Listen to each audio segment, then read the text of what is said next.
오늘 우리에게 주신 하나님의 말씀 보도록 하겠습니다. 오늘 우리에게 주신 하나님의 말씀은 마태복음 14장 1절로 12절까지 말씀입니다. 마태복음 14장 1절부터 12절까지 말씀입니다.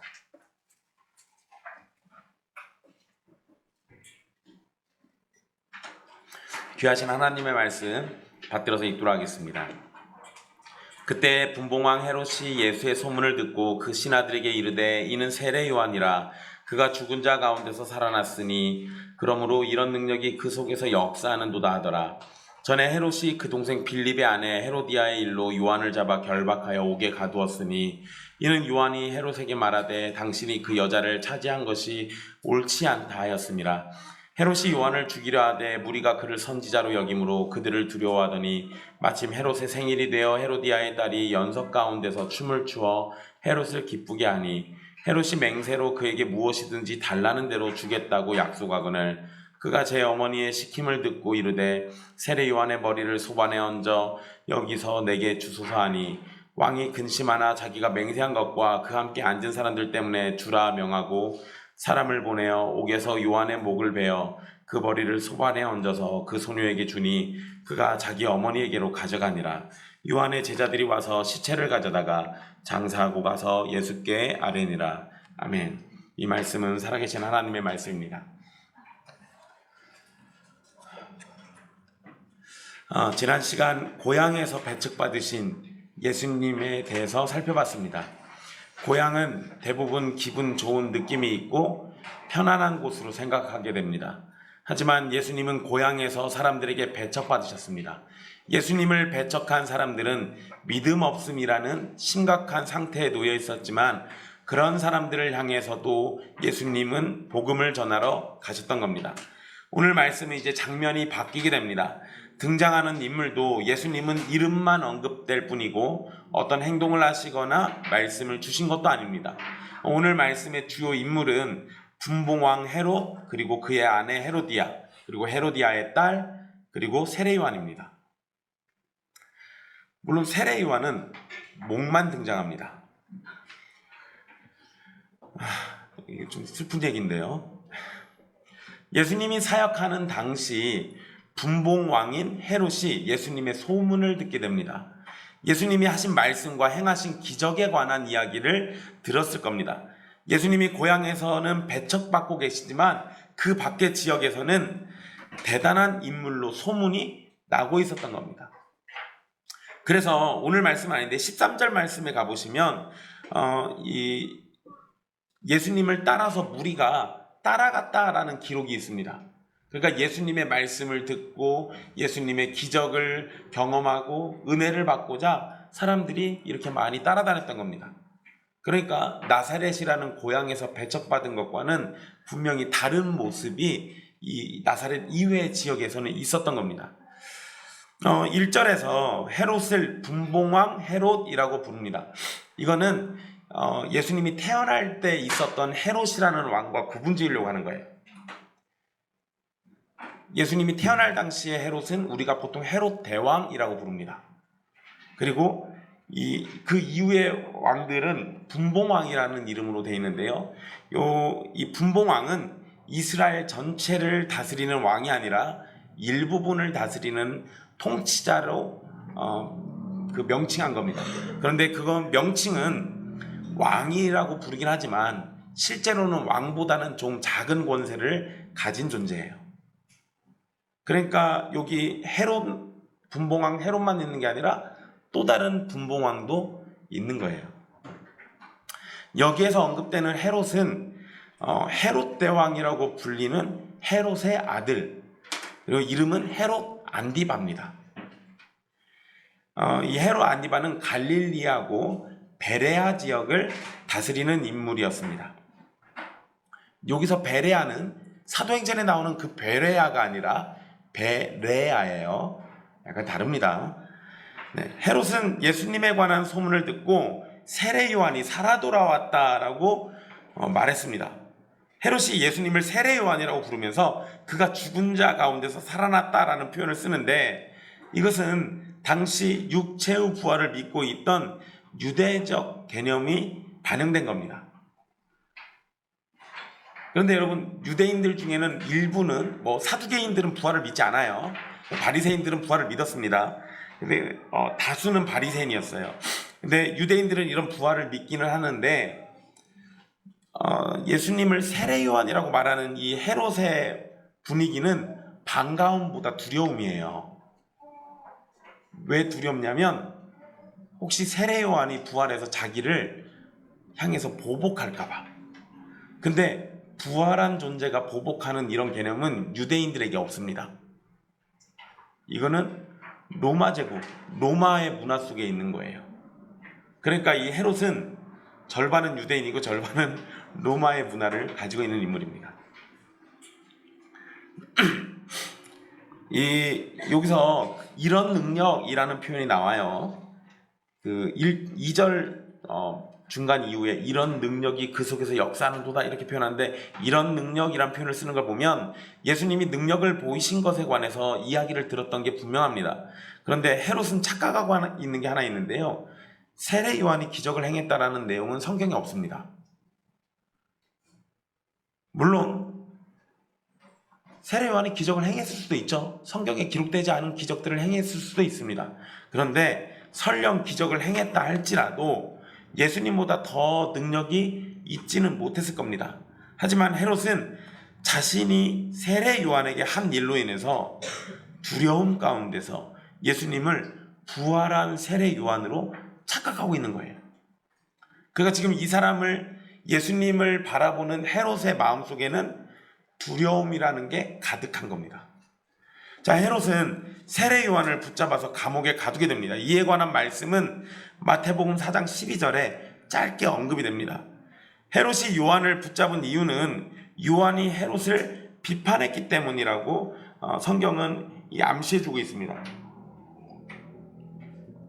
과거에 성경에 없는 이야기이긴 한데요. 이 역사서에 기록된 내용입니다. 분봉왕 헤롯이 로마로 여행을 하는 중에 자기 형제, 이복 형제인 빌립이라는 사람 집에 잠시 묵게 됩니다. 여기서 나오는 빌립은 빌립 1세예요. 이따가 빌립 2세가 또 나옵니다. 여러분 오늘은 잘 따라오셔야 돼요. 제가 막장 드라마를 보여드릴 거거든요. 어쨌든 여기 빌립 1세가 있는데, 이 빌립 1세 집에 갔는데 빌립의 아내가 헤로디아였어요. 헤로디아와 이때 눈이 맞습니다. 그리고 이때부터 두 사람의 관계가 복잡해지는데, 눈 맞고 막 바로 이혼해버리 이런 건 아니었어요. 그런데 이 헤로디아가 관계로 치면 분봉왕 헤롯의 조카입니다. 그러니까 제가 막장 드라마라고 그랬잖아요. 잘 따라오셔야 돼요. 헤로디아의 아빠는 아리스토블루스라는 사람이에요. 이따 또 다시 언급해 드릴게요. 어쨌든 그 아리스토블루스는 이 빌립의 형제, 그리고 헤롯의 형제예요. 그러니까 헤로디아는 분봉왕 헤롯의 조카지만 자기 숙부인 빌립과 결혼한 여자고, 그 와중에 또 다른 숙부인 헤롯과 눈이 맞습니다. 그래서 이런 사이에 헤롯의 원래 부인이 있었는데, 이 원래 부인이 두 사람의 관계를 눈치채고 무서워가지고 아빠 집으로 도망갑니다. 그리고 헤롯은 헤로디아를 아내로 삼게 됩니다. 그리고 바로 여기에서 세례 요한이 이걸 비판하기 시작해요. 자, 역사학자 요세푸스의 기록을 보면 헤롯은 자신을 비난하는 사람들에게 본보기로 삼기 위해서 세례 요한을 선동의 죄목으로 붙잡았다고 기록하고 있습니다. 그러니까 세례 요한은 잘못을 지적했는데 그것을 선동했다라고 생각하고 본보기로 삼으려고 감옥에다 가둬놓은 거예요. 헤롯 왕과 헤로디아는 단순한 재혼이 아닙니다. 헤롯의 아내는 헤롯을 두려워서 도망갔고, 헤로디아는 재혼하기 위해서 자기 남편과 이혼했습니다. 그리고 난 다음에 재혼한 게 헤롯인데요. 아까 제가 말씀드렸죠. 빌립과 헤롯은 이복 형제예요. 그러니까 이혼하고 재혼한 것 때문에 세례 요한이 뭐라고 한 게 아니라 여기에서 율법을 어긴 일이 있기 때문에 그런 겁니다. 일단 근데 여러분, 율법 말고도요, 유대인이라면 이거를 비난해야 합니다. 왜냐하면 헤롯의 본부인의 아버지가 누구냐면 나바테아라는 나라의 왕이에요. 그리고 훗날 이 일을 문제 삼아서 이 나바테아와 이스라엘이 전쟁을 합니다. 이 헤롯 왕이 전쟁을 해요. 그리고 헤롯이 패하게 됩니다. 나중에 로마가 개입해서 이 문제를 해결해 줘요. 그때까지 헤롯은 도망 다닙니다. 그리고 이렇게 된 상황 때문에 사람들이 뭐라고 했냐면 저 헤롯 안디바, 분봉왕 헤롯이 세례 요한을 죽인 것 때문에 하나님께 심판받은 거다라고 사람들이 말을 했습니다. 자, 그런데 세례 요한이 지적할 때는 단순한 어떤 도덕적 문제 때문이 아니라 헤롯과 헤로디아의 행동이 율법을 어긴 행동이었기 때문에 그래요. 특별히 이들이 어긴 율법이 뭐였냐면 레위기 18장 16절 그리고 레위기 20장 21절 말씀입니다. 이 말씀에 뭐가 나오냐면 형제의 아내와 성적 관계를 가지는 걸 금지하는 말씀이 있어요. 그러니까 지금 헤롯과 헤로디아는 이혼과 재혼 이것만 문제가 된 게 아니라 이들의 진짜 문제는 하나님께서 금지하고 있는 형제의 아내와의 성적 관계예요. 그래서 이거를 문제 삼은 겁니다. 요한이 헤롯에게 말했다라고 표현할 때 이게 미완료형으로 되어 있거든요. 이 얘기는 반복적이고 지속적으로 얘기했다는 겁니다. 그러니까 헤롯은 지나가다가 세례 요한을 마주칠 때마다 자신이 율법을 어기고 범죄한 것에 대해서 계속 질책을 들었을 거예요. 그럼 여러분 생각을 해보세요. 이 헤롯 궁 앞에 세례 요한이 기다리고 있다가 헤롯이 문 열고 나오면은 막 그때부터 쫓아다니면서 계속 뭐라고 한다고 생각해보세요. 정말 피곤하다. 그죠? 여러분들은 당장에 목 쳐 죽일 겁니다. 어쨌든 헤롯은 자신과 헤로디아를 비판하는 요한을 죽이고 싶은 마음이 있었어요. 그렇지만 사람들이 요한을 선지자로 여겼기 때문에 함부로 할 수도 없습니다. 그리고 또 재미난 게 있는데 이와 관련해서 마가복음 6장 19절에서 20절 말씀을 보면 헤로디아가 요한을 죽이려고 했다. 그런데 헤롯은 그런 헤로디아를 막아섰다라고 기록되어 있습니다. 그러니까 지금 마태복음 말씀으로만 놓고 보면 5절에 헤롯이 요한을 죽이려 하되라는 표현이 나오잖아요. 그러니까 헤롯은 요한을 죽이고 싶은 마음이 있는 거예요. 그런데 마가복음 말씀을 보면 누가 죽이려고 그래요? 헤로디아가 죽이려고 그러고 헤롯은 그걸 또 막고 있습니다. 그럼 약간 충돌하는 것 같죠? 아니요, 이걸 종합해 보면 이런 겁니다. 헤롯은 헤로디아를 기쁘게 하기 위해서 요한을 죽이려고 하면서도 동시에 요한에 대한 존경심 그리고 선지자라는 두려움이 있기 때문에 함부로 죽이지도 못한 거예요. 그러니까 두 마음이 오락가락하는 거죠. 두 마음이 오락가락할 때는 옆에서 누가 바람을 집어넣으면 오락가락한 거를 한 군데로 딱 정할 수 있게 됩니다. 그 일이 오늘 본문에 있는 사건이에요. 헤롯은 생일날 헤로디아의 딸이 춤을 추면서 헤롯을 기쁘게 했다라고 6절에 기록되어 있습니다. 연회에서 춤을 추는 것은 일반적으로 창기들이 하는 거예요. 그런데 이걸 공주가 했다라는 것은 상당히 충격적인 일입니다. 게다가 마태복음에서는 생략되어 있으나 마가복음에서는 연회에 대신들과 천부장들과 갈릴리의 귀인들이 함께 있었다라고 기록되어 있습니다. 그런데 이 기록의 내용을 따져보면 여기에 있는 대신들, 천부장들, 갈릴리의 귀인들이 다 남성형으로 쓰여져 있어요. 그 얘기는 여기에 참석한 사람들이 다 남자란 얘기입니다. 그러면 헤로디아의 딸이 춤을 춘 것은 그곳에 모인 남자들을 즐겁게 하기 위한 춤을 췄을 겁니다. 무슨 춤을 췄겠어요? 뭐 개다리 춤 추면 이 사람들이 좋아할까요? 그런 건 아닐 거 아니에요.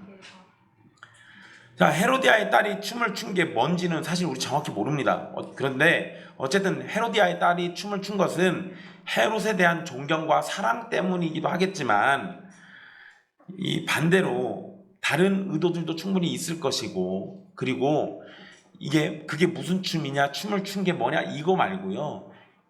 헤롯이 다스리는 그 지역에 공주가 연회에서 이렇게 춤을 출 정도라는 것을 생각해 보시면 이 지역의 도덕적 수준이 굉장히 땅에 떨어져 있다라는 것을 우리가 알 수 있는 거예요. 자, 7절에 헤롯은 자신을 기쁘게 한 헤로디아의 딸에게 무엇이든지 달라는 대로 주겠다라고 약속을 합니다.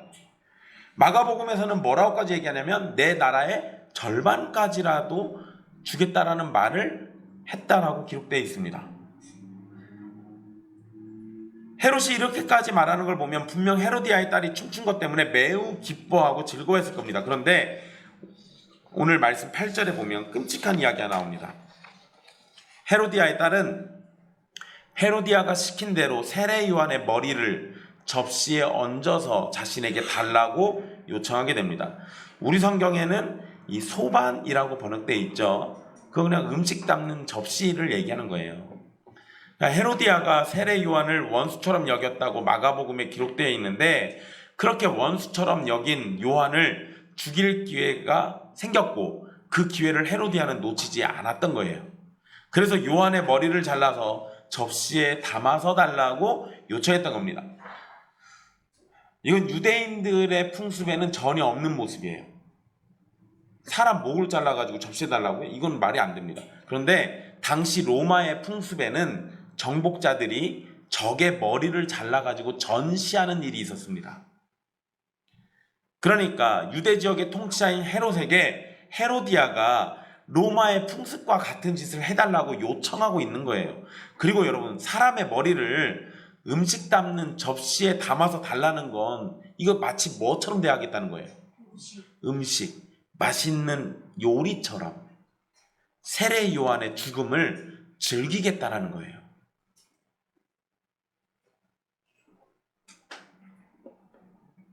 그리고 8절 마지막의 표현을 보시면 여기서 내게 주소서라고 되어 있습니다. 그 얘기는 뭔 소리예요? 지금 당장 내놓으란 얘기예요. 헤롯이 헤로디아의 딸이 요청한 것에 관해서 생각할 시간도 주지 않고 재빨리 일을 처리해서 원수처럼 여기는 세례 요한을 죽일 생각인 겁니다. 헤로디아가 딸을 시켜서 요청한 일은 너무도 끔찍한 일입니다. 사람이 어떻게 저런 짓을 할 수 있겠느냐 생각할 만한 일이에요.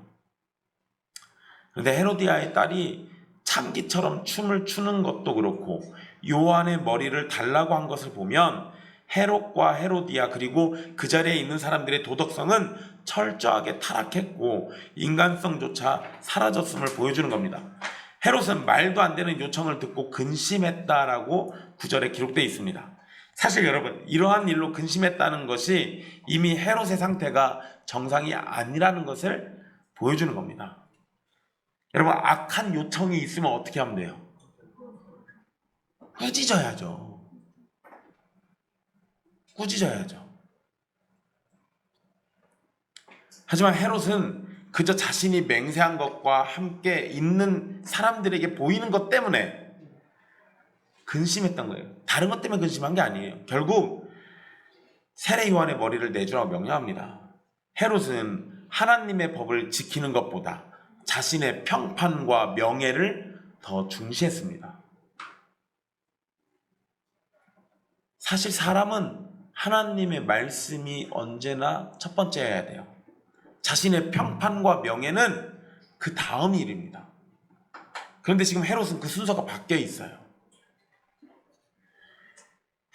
그리고 여러분, 사실 사람들의 평판이 두려웠으면 애초에 헤로디아와 관계를 만들지 말았어야죠.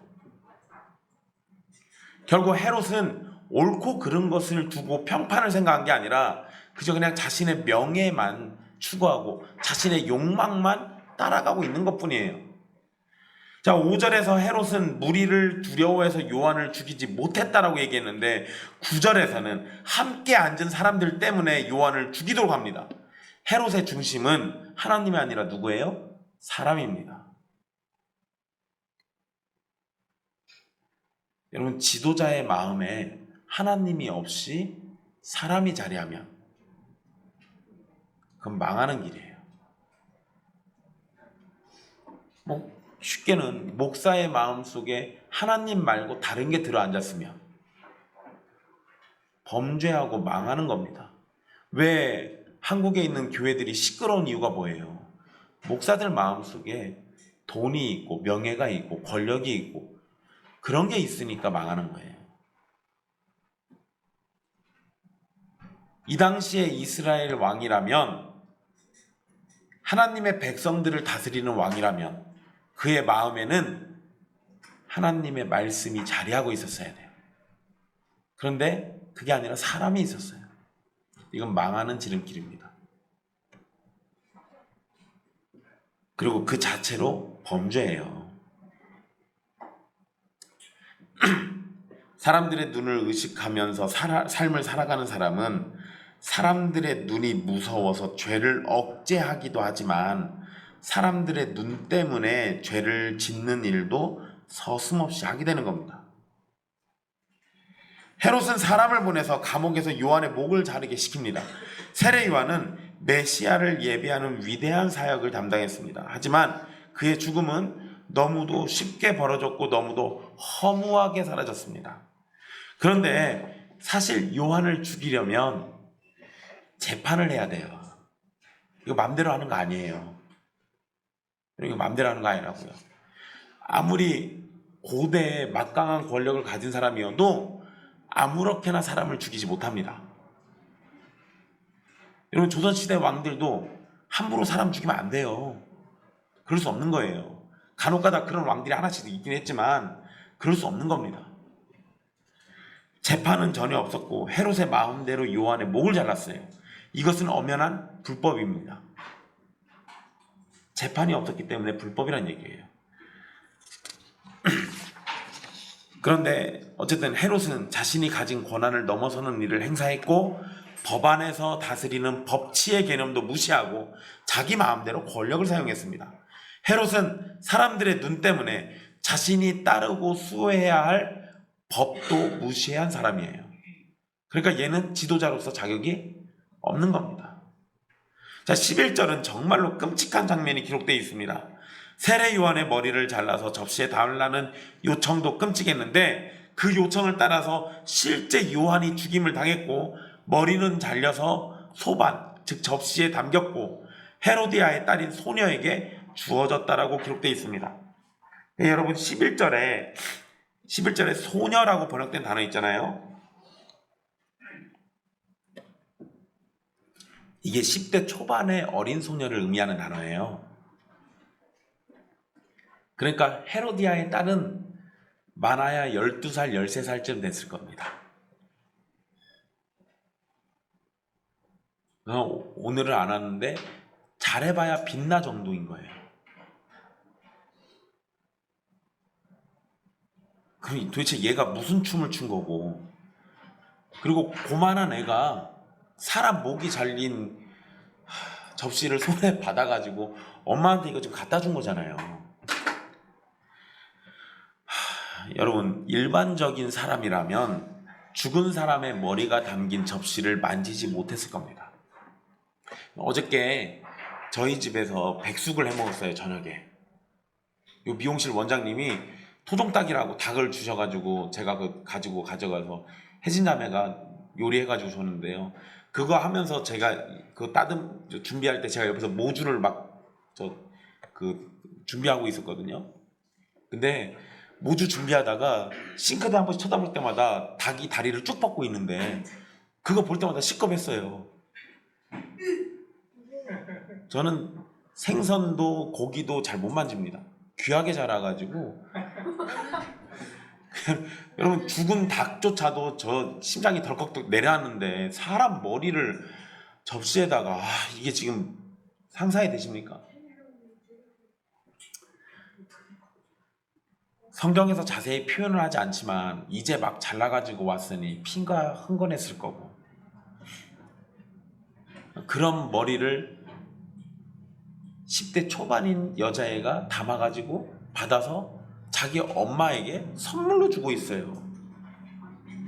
방금 전까지 살아있던 요한의 머리는 헤롯이 헤로디아의 딸에게 주는 선물이 됐습니다. 누군가에게는 사랑하는 가족의 머리지만 그 연회장에서는 그저 선물로 취급받고 있습니다. 사실 말이 선물이지 사람들의 조롱거리고 사람들의 장난감이 되어버렸어요. 그리고 헤로디아의 딸은 자신이 받은 선물을 다시 어머니에게 가져다 줍니다. 아무리 연회장이어서 사람들이 술에 취했다 할지라도, 그리고 아무리 철이 없는 어린 여자아이라 해도 사람이 이렇게까지 인간성을 잃어버리고 악해진다는 건 너무도 끔찍한 일입니다.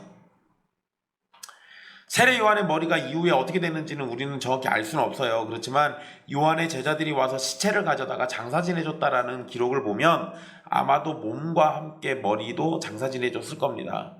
그리고 이러한 일을 예수님께 아뢰었다라고 성경은 기록하고 오늘 본문의 말씀이 마치게 됩니다.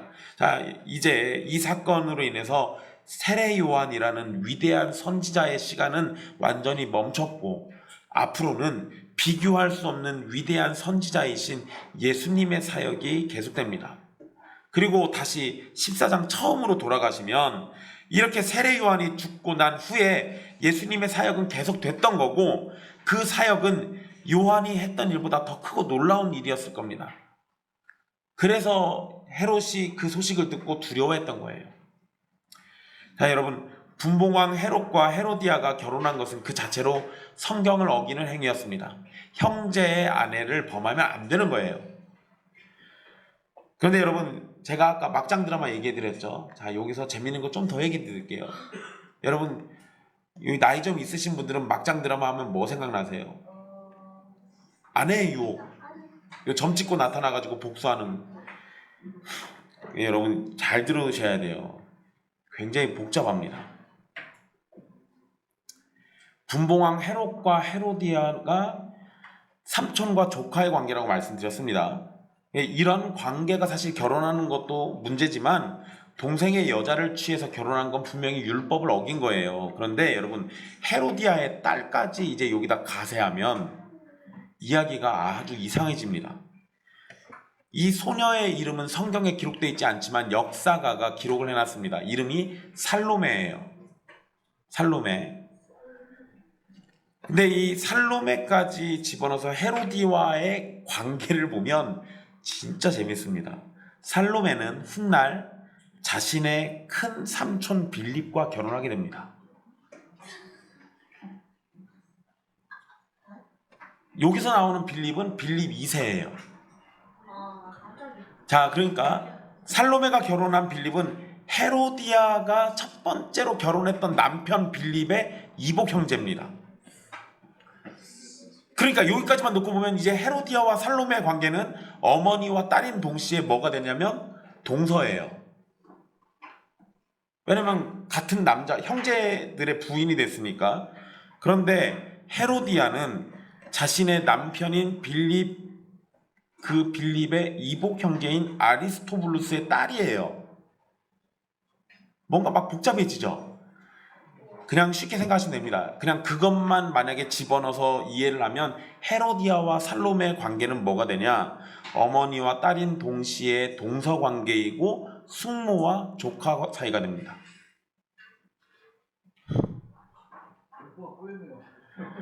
이런 걸 우리는 뭐라고 부르죠? 계족부라고 부르죠. 누가 숙모냐면 살로메가 숙모고 헤로디아가 조카인 거예요. 여러분, 제가 이렇게 쓸데없는 이 집안의 관계도를 왜 얘기해 드리냐면, 오늘 본문에 등장한 인물 중에 예수님과 세례 요한, 그리고 세례 요한의 제자들을 제외한 나머지는 다 정상이 아니라는 걸 말씀드리려는 거예요.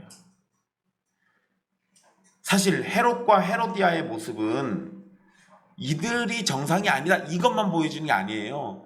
본문이 우리에게 의도하고 있는 바는 당시 이스라엘의 상태를 직접적으로 보여주는 겁니다. 이스라엘은 예수님 당시에도 정상이 아니었어요. 그러니까 집안이 저렇게 되든가 말든가 전혀 문제가 없는 거예요. 그리고 여러분 생각해 보세요. 만약에 지도자가 저런 짓을 하고 있고 저런 이상한 관계를 만들고 있으면 정상적인 선지자라면, 정상적인 종교 지도자들이라면 뭐라고 해야 합니까? 잘했다 하고 칭찬하고 축복해 줍니까? 아니요. 그것은 하나님의 말씀에 어긋난 겁니다 라고 지적을 해야죠.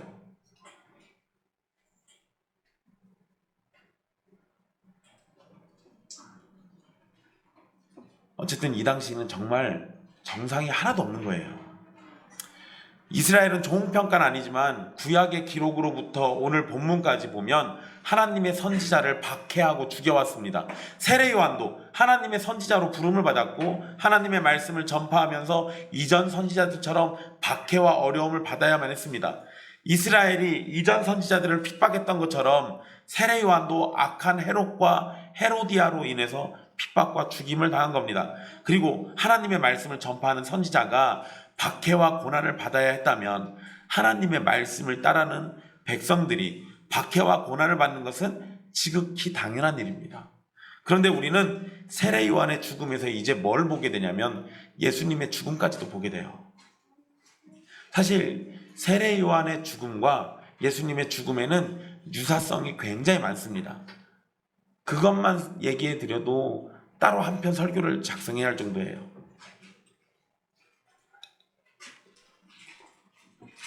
그거는 생략하고 그냥 큰 줄기만 얘기해 드리면 하나님의 선지자들이 계속해서 박해와 죽임을 당했듯이 하나님께서 약속하셨던 메시아이자 그 선지자이신 예수님이 오셔서도 똑같이 박해와 죽임을 당하셔야만 했습니다.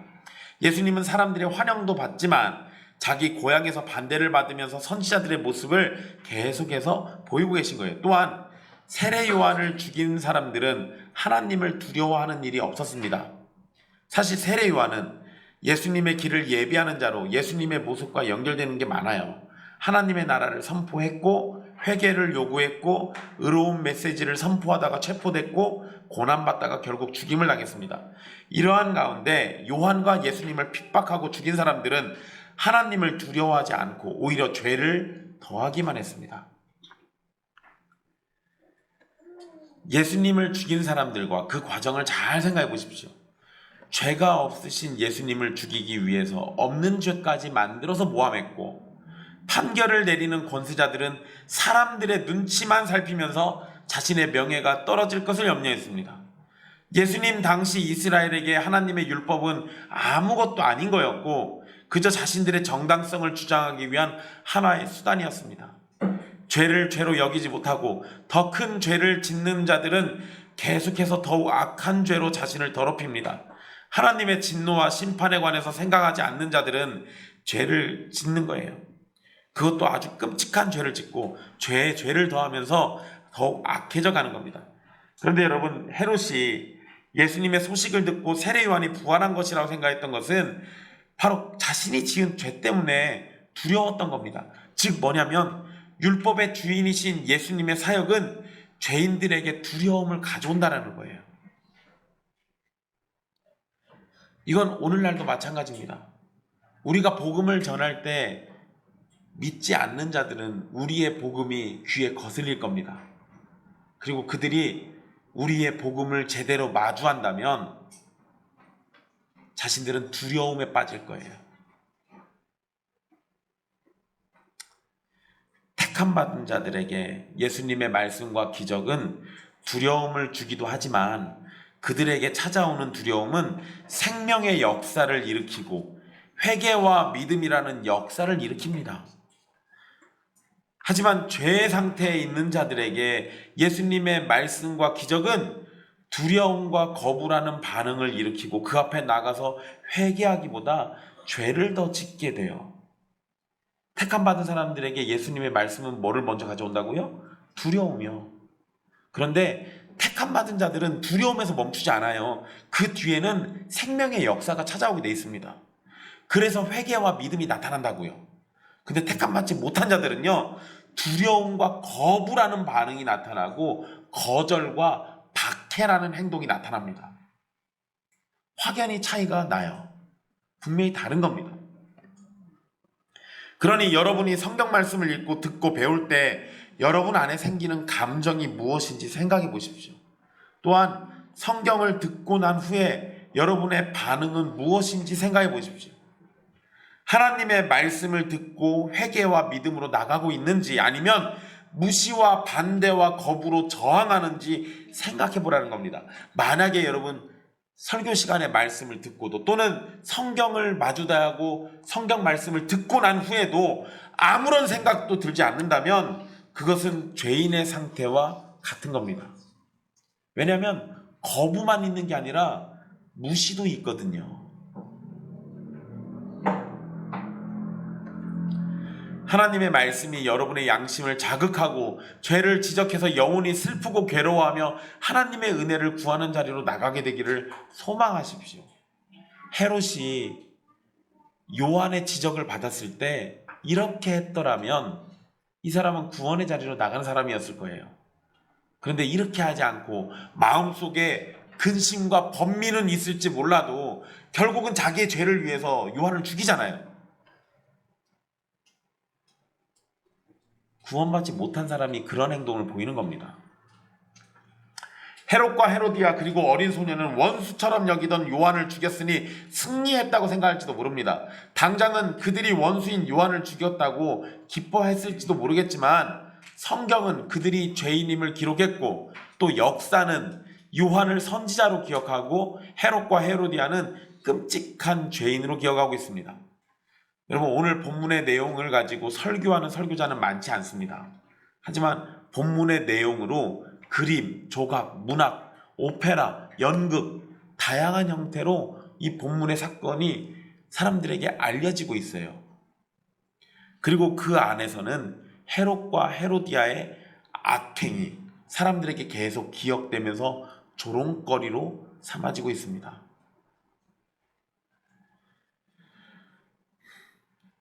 하지만 세상의 기준에서 세례 요한은 죽었잖아요. 실패자예요.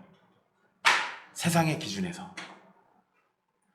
세례 요한은 짧은 기간 동안만 사역하다가 붙잡혀서 죽임당했습니다. 그리고 세례 요한의 제자들이 있기는 했지만 그들과 함께 무엇인가 대단한 활동을 했다라는 기록도 없습니다. 세례 요한은 비참한 죽임을 당했지만 그러나 하나님께서 주신 사명은 모두 이루었습니다. 사람들의 기준에는 크고 많은 것을 이뤄야 성공한 것처럼 여겨지겠지만 하나님의 기준에는 하나님이 주신 사명을 잘 순종했느냐 아니냐로 판단되는 겁니다.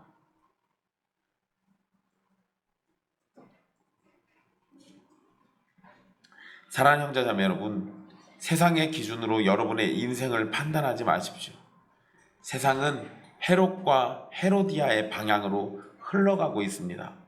우리가 사는 이 세상이 얼마나 악해져 가고 있는지 여러분들은 쉽게 발견할 수 있을 겁니다.